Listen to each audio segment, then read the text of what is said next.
Today on the Retirement Halftime Show, a looming retirement crisis. Too many people at every age aren't preparing for retirement. The first steps to take to get on track. And understand how revokable trusts work. Why they're a better option than a will for some estate plans. Plus, building a team around you. A key lesson from Butler University's athletic director, Barry Collier, that you can take to the bank. And how FHA loans work. The reasons why home buyers may want to consider one. Now, on the Retirement Halftime Show. You wouldn't play a game the second half the same way you would the first, especially if you had the lead. This is the Retirement Halftime Show, helping you maintain your lead in retirement. Welcome to the Retirement Halftime Show. I'm Heather McWilliams, and joining us is Alex Joyce with Rejoice Financial. Alex, the other day I read something that said only 25% of people age 60 to 65 have enough money to retire on. Is it fair to say we're in a retirement crisis? I would say that is correct. I mean, it's difficult to even think about that, you know? Yeah. And I think that most people, when they walk into my office right now, the common theme is, are we in a recession? Right. And of course, the recession, that question is personal, right? How does the economy, how does inflation, how does increased interest rates, how does where we are affect you directly? Yeah. And I think that once we understand that, is it recessionary to you personally? And then we look at the actual data behind it, which is, what is the definition of a recession? Which is 3 negative quarters of GDP, gross domestic product. And it hurts, it's painful, right? And retiring today is not like it used to be. Right? Yeah. I mean, when we look back at like my parents and their parents, I mean, pensions were something you got. Right. Right? It was to be expected. You did your time, you did your 25 years, you did your 30 years, you leave with a pension, you got your health care taken care of, Social Security was very stable. Right. Right? The structure was there and your employer took care of you, right? It's just how life worked. That's a little volatile now. It sure is. Right? I mean, pensions are one thing in the past. Defined contributions versus defined benefit plans are just, they're very scarce. Yeah. Right? Yeah. And when we look at that and we think, well, is the administration really going to provide Social Security for seniors? It becomes even more volatile, right? It's a more political play, but it's totally different, right? I mean, people just need to save. It is the $1 million question. Yeah. Will Social Security be there for people like you and I when we retire? We don't know, right? But how do we stay on track? You know what? I think, just as I would tell a client of mine that drugged their kids and grandkids to my office, and they say, this is the guy you need to talk to. Yeah. My recommendation or my advice or my opinion would be open a Roth, right, for savings. Look at your HR paperwork, you young people, to make sure that you're at least taking advantage of 100% of the match. Yes. Pay yourself first. Be disciplined about your saving. Understand that financial planning isn't a word for the more mature, if you understand what I'm saying. Right. It can start today. Yes, it should. Being educated on how budget works. I know these are things that they don't teach in school. Yeah. Right. When I was going to school, we didn't even look at a spreadsheet. I know it is only when I was studying and getting certain designations that they're really focused on P&L. Right. It's true. It's difficult to even fathom that. But now we're in a world where really a lot of people are searching and reaching out for financial literacy, and it's like, well, where have you been? Where have you been? Where have you been? And so, can I, and not to interrupt you, but I mean, there are a lot of people out there who are thinking right now, can I take money out of my portfolio to pay for current expenses because inflation is crazy? Can you? Yes. Should you? Should you? Right? Is a different question. If someone must. It's like when individuals ask me, when should we, or what is the most efficient way to file for Social Security? I say, think of these three things. Yeah. The need for income. Right. Right. Your personal health. Right. And then your longevity. And when you consider that in conjunction with what you just asked, well, listen, if you've saved that money, you save that money for a rainy day. Yeah. Perhaps retirement is a thing in the future, and it's just not. It's not tangible yet. Yeah. But you really need that money today. Right. In order to get you there in the future. Well, when you look at it and you sit down and you do the math on it, well, they need the money now. Yeah. And so we just want to make sure we calculate, the age, because if you're younger than 15 and a half, of course, there's a 10% penalty. If you've never paid taxes on the dollars, you got to pay taxes on it. And so understanding what those things look like, again, an advisor such as myself or my team. Yeah. Right? We're here to definitely help coach through that. We don't care how much money you got, and we don't care how young or mature you are. Yeah, and really the time is now. So if somebody wanted to come into your office and talk to you, how do they go about doing that? They just need to call, right? They need to call the number below. They need to text the number below, hit the QR code, and just take that leap of faith and make today the day. As always, Alex, great information, and make sure you stick around. There's a lot more coming up. Coming up next on the Retirement Halftime Show, do you understand how revocable living trusts work? We'll make the concept easy to grasp and show you the benefits of one. Plus, building the right team around you is a critical key to success. According to Butler University's athletics director, the one lesson you need to learn before creating your financial team, and financial planning isn't just about investing and creating wealth. Learn the intangible effects of creating a plan that works for you. Text Alexander today and schedule a visit to discuss your financial goals for tomorrow and beyond. Text 707-REJOICE. The journey to retirement takes many twists and turns. Don't take that trip alone. Let the team at Rejoice Financial be your co-pilot. The expert team of financial planners can create a roadmap that gets you to your goals. They'll work with you to create a financial plan that gives you confidence and peace of mind. Start the process today. Call 317-903-9157 or text 707-REJOICE. Rejoice in your retirement. You're watching the Retirement Halftime Show, powered by Rejoice Financial. You're watching the Retirement Halftime Show. I'm your host, Alexander Joyce, and with me today is Alan Kowalski. He is our wealth strategist and also attorney. We're here to serve the client or serve the family in front of us. We want to discover, what are we trying to do? What is the objective? What do we want our assets and our money and stuff to do? And so maybe touch on just maybe some basic understanding or education with a will versus a trust-centered planning. Well, thanks, Alex. Will versus a trust. Well, I just want to give a little context, if that's okay. Yeah, please. Okay. Estate planning, we talked about its purposes a little bit earlier, I mentioned, but now let's talk a little bit about the tools, okay? Yeah. Core to estate planning are going to be what I call core documents. Everyone's going to need a document, the following documents: a last will, a financial power of attorney for your financial decisions if you're incapacitated, and what is now called an Indiana Advance Directive, which has merged what was formerly the living will and the healthcare power of attorney. Okay. So those three documents everyone's going to need. And I'm coming back to your question about the trust. Sure. In combination with that, to carry out your estate planning, you want to coordinate assets that can be titled. You want to coordinate how your property's titled, things like your homes, your bank accounts, your cars, and your beneficiary designations on things like your retirement assets and your life insurance. Those titling, the beneficiary designations, and those core documents are going to make up the basic tools, okay? And for many people, that last will and testament is going to accomplish their goals. Some people are going to need a trust. Okay, so the main dispositive document for many will be that last will. Where's your, who you're leaving in charge when you pass away for your estate, and your estate is essentially everything you own when you die. And what do you want to do with it? Who do you want to leave it to?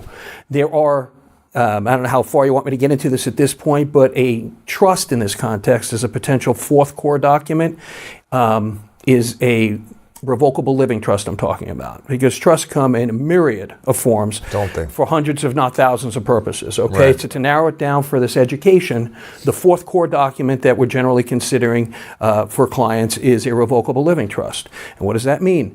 I always think it should be called a living revocable trust. It's a little easier to understand. It's living because you're creating it while you're alive, because a trust can also come into being by the terms of a will when you pass. But this is a trust you create while you're alive, and it's revocable. Okay, so what is it? It's kind of a bowl or a box that you put your property in while you're alive, and you can take property back out of it if you want, or you can undo the whole arrangement.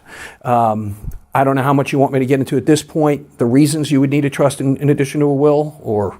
I think we could talk about it all day. I mean, Right. I love estate planning, right? I really do.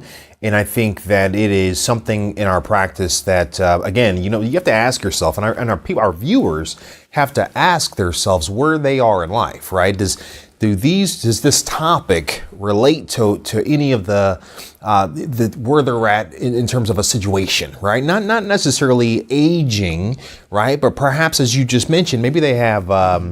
Maybe there's an amount of assets, or there's a purpose, right? They want to jump over kids to go to grandkids, or they want to live charity, or they want to donate, or maybe there's a tax efficiency question. Perhaps that there's property. Maybe there's an LLC or multiple. It just really depends on numerous reasons, yes. So many reasons, Yeah. right? And it really just depends on, in terms of advice, in the style and bandwidth of the advisor, right? Mm-hmm. Are you getting your needs met, or is there I always say there is a time and place for certain advisors. And so we always use this like mountain concept, Alan, you know this, and it's like climbing Mount Everest, a lot of training, a lot of adrenaline that goes into that. You reach the very top, you stick the American flag out there, and you're looking out and you're excited. You are, you made it, and you kind of look out and it's like, wow, how am I going to get down from this thing? And you're anxious and your anxiety. Such is true with the first half of someone's financial life. And I think as people build this wealth, and I think as people save in their pension pennies, right, and they're raising a family, and they're buying down debt, and they finally make it to close, or if not retirement, I think the priorities, if you will, coming down that Mount Everest, I think the priorities change. And I think that's the purpose of this conversation, is to really allow our listeners to maybe just focus on, is the advisor or the style advisor I have appropriate for my current situation? And I think that sometimes we call it non-communication, right? Where maybe the communication of which that your advisor is meeting or answering the phone has maybe dwindled a little bit, and maybe the expectation has changed. Your style, your life has changed. And I think the reason we do this, and the reason we have a person like you on our team, is so we can properly manage those expectations, right? Because we know that as people mature in life, their life changes, right? People are entering their family, perhaps grandchildren, right? And then perhaps people are exiting their life as well, perhaps parents and grandparents, right? And that is situational. And I think that if we can sit down and we can have an educated, focused conversation on where they are and what they're trying to do, that takes a person like you, mm-hmm. right? I have my place in the practice, right? I own the firm. And one thing my mentor said, and I believe in it, is you have to hire people sharper and brighter than you. I am not a lawyer, right? Nor do I want to be, Alan. And that is a compliment, by the way. Thank you. Right? That is a compliment. And I think and you do it really well. I mean, you have helped hundreds of our clients. I mean, you have, when people come in and we have a conversation centered around estate planning, or they have a legal matter, or they have questions because your background is beyond not only, but the foundation is on the wealth management side as well. Correct. Yes. Yeah, maybe tell me a little bit about that. Yeah, I've spent my career has been kind of split between traditional law practice with a focus on estate planning and tax planning, and with another foot really firmly in the financial services industry. So I've worked for some large firms, some mid-sized firms. Very familiar with retirement planning as well. Yeah. Though you've got other expertise in addition, but it's really nice to have that overlap, because of retirement planning naturally overlaps with these legal and estate matters. Yes, it does. Yeah. Yes, it does. And we're blessed to have you as a part of the team. Alan, I really appreciate you, man. I appreciate you being a part of the team, and I really appreciate your insight and education for our viewers. A lot of people have been watching this show for many, many, many years, and to really get to that next step and that next level within our show and within our practice, valuable asset. Don't change the station, folks. You're watching the Retirement Halftime Show. We'll be right back. Still ahead, how Butler University's athletics director uses the past to make decisions today that guarantee success tomorrow. How that strategy can work for your financial portfolio. Plus, the benefits you'll see today by spending just a few moments creating a financial plan. The best coaches improve your game. Work with the best financial coach in the game. Alexander Joyce and Rejoice Financial can get your retirement game plan in order. Call 317-903-9157 to schedule a visit now. You're watching the Retirement Halftime Show, powered by Rejoice Financial. Planning to win. Coaching strategies for financial success. Here's Alexander Joyce and Butler University Athletic Director, Barry Collier. You're watching the Retirement Halftime Show. I'm your host, Alexander Joyce, and with me today is Athletics Director, Barry Collier. And Barry, what an opportunity and a pleasure to just, sit here and conversate with you more than anything. Our theme of our show, as we just kind of briefly touched on, is you wouldn't play a game the second half the same way you would the first, especially if you have the lead. And in my industry, I'm not that it's anything like your industry and experience, but one of the things that we're doing when we're coaching our clients, right, and I'm coaching our team, is we have to have a certain layer of confidence. And most of all, what I tell our clients is they need to know and have confidence that we know, right, and know that there's some things that they are uncertain about, right, and we know that they hire us for a specific reason, whether that's tax planning or tax filing or managing their assets appropriately according to their risk tolerance, or just maybe it's the goal of leaving money behind. But nonetheless, it's a holistic approach. And so what I wanted to kind of do, Mr. Collier, is just kind of understand what your, maybe objective or theme is when it comes to winning, right? Because you are, as we just mentioned, multifaceted, right? I mean, you've been a coach, you've been a player, right? You've been a boss, right? You've been an athletics director and in this seat for almost 20 years. So, I mean, how do you keep your composure all the time, right? What does your confidence look like going into this thing and making sure that people understand what the objective is and how do you define that every step of the way? Well, there's a lot of layers there, Alex. And first of all, it's a pleasure to be with you today. Thank you, sir. And I would say that the single most important thing are the people and the quality of those people that you have, both from integrity, intelligence, motivation, work ethic, communication ability. The people involved, the head coach of a program is critical. And I know that you talked to Thad at one point, Thad Mata, our men's basketball coach. And the quality of that leader is really, really important. So having said that, we're in the business of higher education. And so the quality of that coach needs to be a person that understands the goals that we have for our athletic department and for the university, which primarily centers around education and helping young people ballpark go from 18 years old to 22 years old. And when they come away from Butler at the end of their careers, we would want them ready and positioned, understanding what's ahead of them as best they can at 22 years old, sure. But equipped to handle as much of adversity as they can, because we're all going to face that from time to time. So I go back always and point to the quality of the people that you have, because you can end up in a pretty good place on a regular basis without any guarantees, right? There are no guarantees that this is all going to work out perfectly, but I think you give yourself the best chance to succeed when you approach it that way. Yeah, I think that,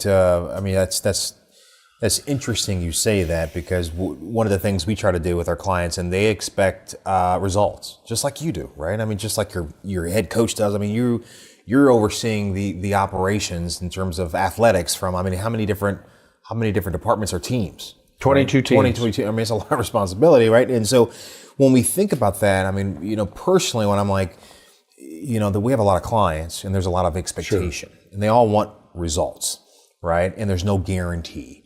But at the end of the day, if we have fundamentals, right, and we have a strong foundation, a belief system, right, and we have a process that is clean and we can walk somebody through that process, we can properly manage expectations and then understand that, hey, you know what? We believe in the process. We built this plan for a reason. And the trust factor is there in front of us, plus data, and we can make decisions based off that data, right? I'm sure that it's not that easy in your position, but I'm sure that there has to be some kind of, without projecting out too far. You, from what I understand, the program's made some pretty big changes here recently, right? And those things didn't happen overnight. So let me just ask you this, and you don't have to answer if you don't want to, but how far, when you look at data, do you project out before making a decision? Well, that's a really good question. I think you have to make decisions based on what has happened up to now. And then you have to do what you're talking about, projecting success or failure going forward. How are things going to be going forward based on what you know? Right. And you only know what's current or behind you, right? Right. So it's all taken into account. In athletics, there are a number of factors in terms of the where we put the emphasis on the success of a program. For a coach to be successful, we would want them to be the leader of a program who provides outstanding student-athlete experiences, support on the student side and the personal side of that human being, as well as the support and development of the athlete side, physical, mental, skill-wise. So you really need to provide that support as much as possible. And when your coaches have to do this too, athletic directors the same way, you're trying to determine how this is going to play out in the future, right? And provide this as strong a team as you can in the case of the competition. But I also believe that there's a confidence level that comes when there has been historic success. And the example I'll point to again is Thad Matta's historic success, his career success. Is hard to argue with. I mean, in my opinion, he's a future Hall of Famer. Right. I mean, and it's just not luck, right? Yeah, it's just a matter of time till that happens. And it's not by luck. It's by all of the things that he puts in place, and then executing and performing and having that data look back on. So it seems to me that anybody would be more confident with the person that's proven themselves over time. Right. Than somebody with a limited amount of experience. And as enthusiastic as we can get, it sure does help to know the data behind the decisions we make. So I think there's a pretty good parallel there to what we're talking about. Sure, I agree. Next, you can still buy a house if your credit score isn't where you want it to be. Details of the type of loan that may be perfect for your situation, and why financial plans do more than just chart out your financial future. The intrinsic value you'll see today coming up. Text Alexander today and schedule a visit to discuss your financial goals for tomorrow and beyond. Text 707-REJOICE. You're watching the Retirement Halftime Show, powered by Rejoice Financial. You're watching the Retirement Halftime Show. I'm your host, Alexander Joyce. With me today is Tim Ayers. We are talking about the different types of loans, mortgage loans. He is our mortgage guy, a part of our team, and with him, we are certainly better off because there's a lot of us here on the investment and planning and legal side and tax side that are not well versed when it comes to mortgage loans. And so I appreciate you being here and educating the public, right? I mean, you've been doing this. How long have you been doing this now, Tim? About 35 years. A long time. Yeah. All right. A lot of wisdom there. A lot of interest rate variation in that. And so let's just jump in, right? I know we talked about conventional loans and we'll talk about VA loans, but let's jump into FHA loans. What are they? Who are they for? Let us know. Federal Housing Administration is the one that administers the FHA loan, and they are government loans, so they're government backed, and as a result, the rates are generally a little better. But if you could qualify for a conventional versus an FHA, I would put you in a conventional because the PMI or the MI is much less attractive on an FHA loan. They're great first-time home loans, first-time home buyer loans, in the sense that they require a lesser down payment, no matter what your income is, by the way. Okay. So they don't have that income cap for the low down payment. You can, be making $200,000 or $300,000, and still, if your credit is having some difficulty, you've been over a few bumps and maybe some moguls in your road, then an FHA might be the way to go. I see. Getting maybe some help on credit repair, which is something I kind of do. I mean, that I do. I really do help, but an FHA loan is Really, again, competitive rates, low down payment. You can buy your first-time home. It's a great option for you until maybe your credit situation betters, and then you just move into a conventional loan and get things better. Thanks for that. Sure. One of the questions I would have with that is if you start out with an FHA loan, you refinance, can you then go conventional? Yes, you absolutely. Can do that. That's the goal? Yes. Is that the goal? Okay. That would be the goal because let's say it takes you 2 or 3 years or so to get your credit score where it really needs to be to get your better pricing. You have the ability to, your house, the value of your home should increase during that period of time as well. Okay. And so if you get to that point where you're 80% loan to value, in other words, the value of your home is 20% higher than what you owe on it, then you don't have any PMI, so you get rid of that PMI, you get great rates, probably better rates because right now they are up there. High, right? Yeah, they're high. But again, you're marrying your home, you're renting your rate, and the same applies for FHA loans.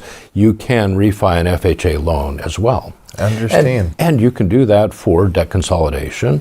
You can do that to bring down your rate, or you can do that for a myriad of other reasons. So I see. Yeah. That is fantastic. You know that, and I love learning.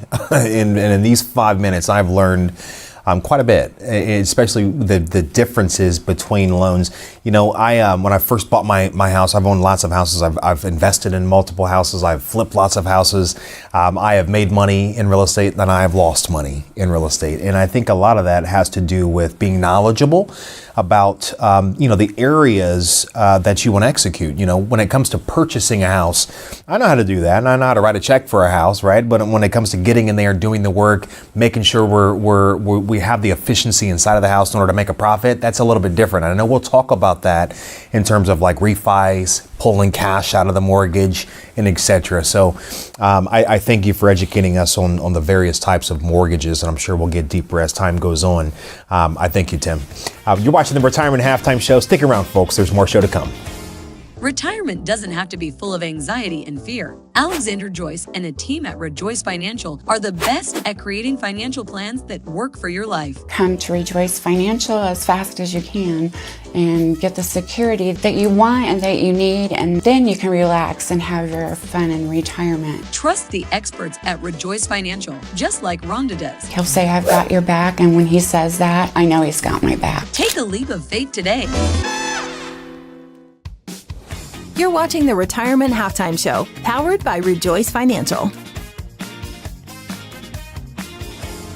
Today's tip of the week for stronger financial health. We all know we should save money, but that's easier said than done, unless you spend some time writing out your financial plan. One study found that Americans who have a financial plan also have healthy money habits. Your plan doesn't need to be complicated and doesn't need to take a lot of time to create. And it's a valuable endeavor no matter how much money you have, because having a plan gives you a measurable goal. A financial plan also lets you take stock of your entire financial well-being, which may lead to better spending habits. Financial planning isn't just about investing. It's also about building confidence, security, and quality of life. Talking to a Rejoice Financial money coach may just be the motivation you need. Today's tip of the week for stronger financial health. Thank you for watching the Retirement Halftime Show. If you have questions about today's show, give us a call, send us a text, or go to our website. Most importantly, maintain your lead in retirement. I'm Alexander Joyce, and I'll see you next time.